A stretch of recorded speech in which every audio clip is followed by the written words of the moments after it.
So here we have two plug-and-plays from the early 2000s. This is a Pirates of the Caribbean, and this is the SpongeBob plug-and-play. Now, obviously, the SpongeBob plug-and-play beats any plug-and-play you can ever have. You're not going to change my mind. This is the best plug-and-play in existence. However, there are some really interesting and unique ones, and this one right here is no exception. So sit back, relax, and enjoy the review. Hey guys, what's going on? RetroGamer here, and welcome back to another review featuring the 2007 Pirates of the Caribbean plug-and-play by Jakks Pacific. So, this right here is the Pirates of the Caribbean plug-and-play from 2007, and this right here is a really interesting and unique plug-and-play. When I got this, I wasn't expecting anything much. I didn't know what I was expecting, honestly. And this is such an interesting, cool, and unique plug-and-play. Now, if you remember a little while ago on the channel, if you're a returning subscriber, I reviewed this plug-and-play right here. This is the 2003 SpongeBob plug-and-play. This is my favorite plug-and-play. I absolutely love it. Yeah, it's not the best plug-and-play in the world, but to me it is. It was my childhood plug-and-play. I had a lot of different plug-and-plays as a kid, and this one just beats all of them. I absolutely adore this 2003 SpongeBob plug-and-play. It is awesome. But there were a lot of other interesting plug-and-plays in that era. When I was looking through the comments on that episode I did, I saw that someone talked about the Pirates of the Caribbean. And I thought, okay, I'll look it up. And this is the only one that I could find. I thought there were two different ones. This is the only one I could find on eBay, though. And so I picked it up, and let me tell you, this thing is super unique and interesting. As I've already been saying throughout the review, this is super interesting and unique. We're going to hook it up to my capture card. I'm going to show you some gameplay and go in depth about it. It is not like any other plug-and-play I have ever played or owned when I was a kid. Like, this is something totally different. So, as always, let's take a look at the features itself, and then we'll go to the gameplay, and I'll talk about what I feel about it at the end of the review. So, here it is itself. So, this is really interesting. So, it looks like a chest. I really like the design. The design, they went all out with the design. And you can open this little flap up, and then these are the actual controls. You have an A and B, and then the analog stick.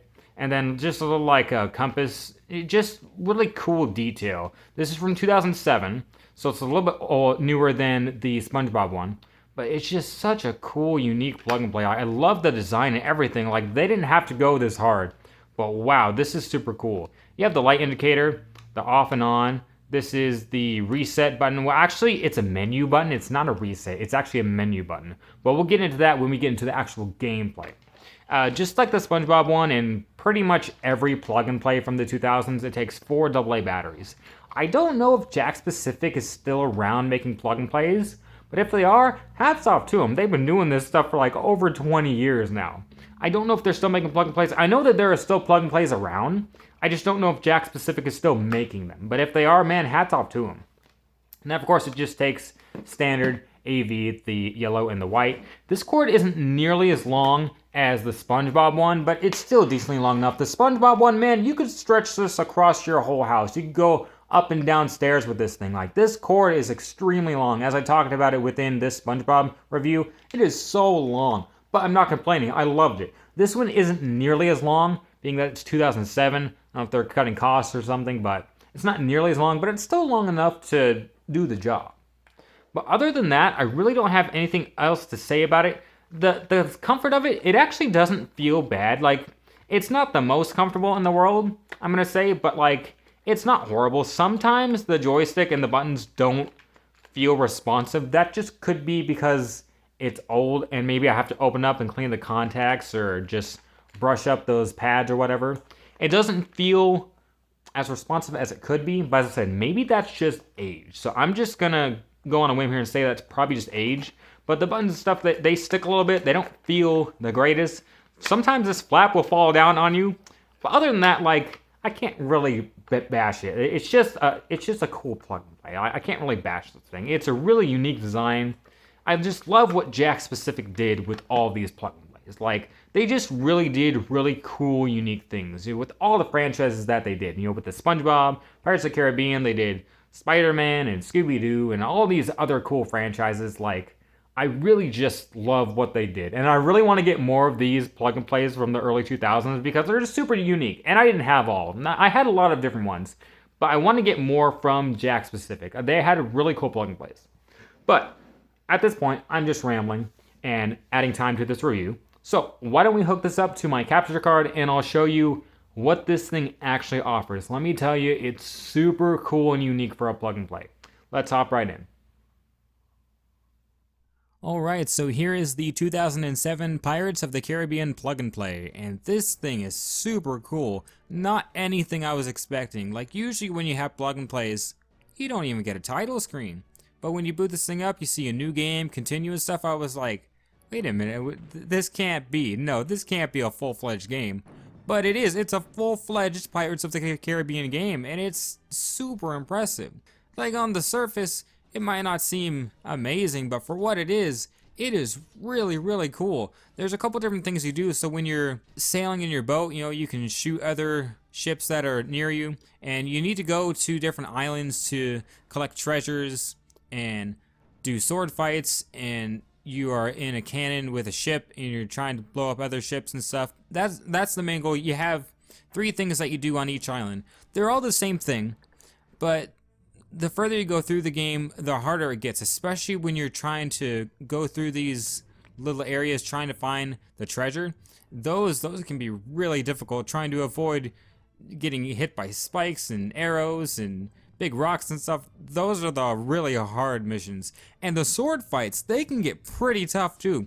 Like, the early ones aren't too bad, but there's this one, I have a clip of here that I'm going to show you. There's this one, it took me forever to beat. Man, that stupid skeleton, I was like, my God, you're already dead. Why are you putting up such a big fight?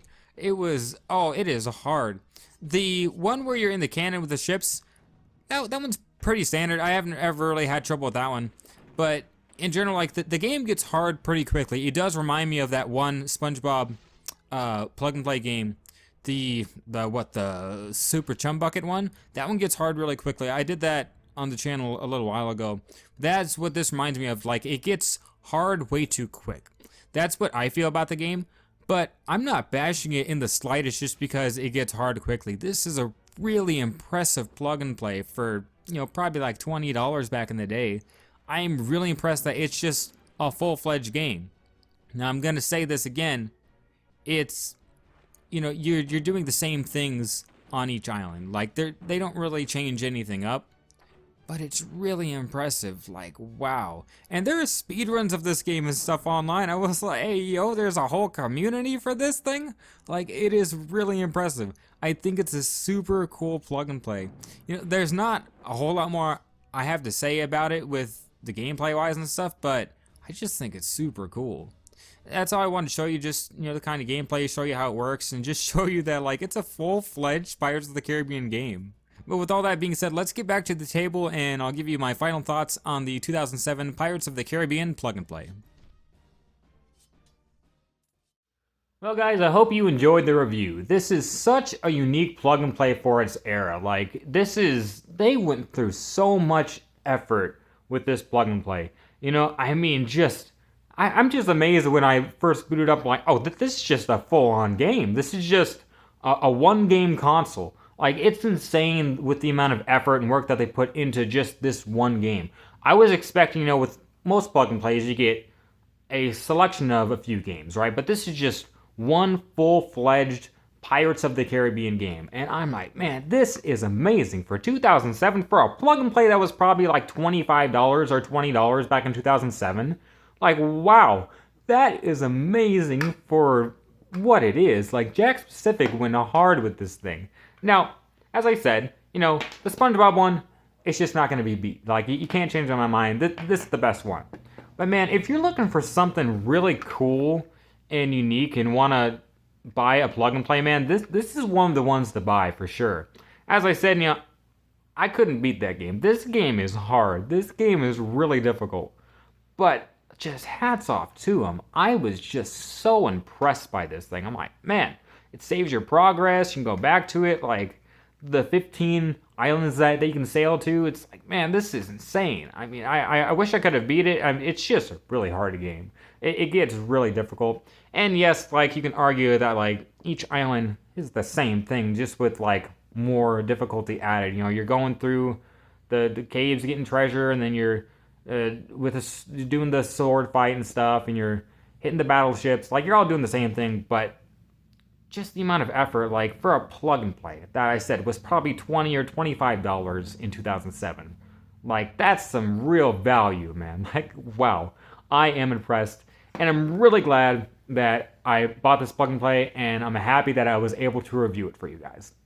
But guys, that was my review on the 2007 Pirates of the Caribbean plug and play.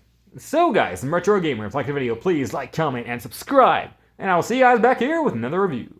See you guys then.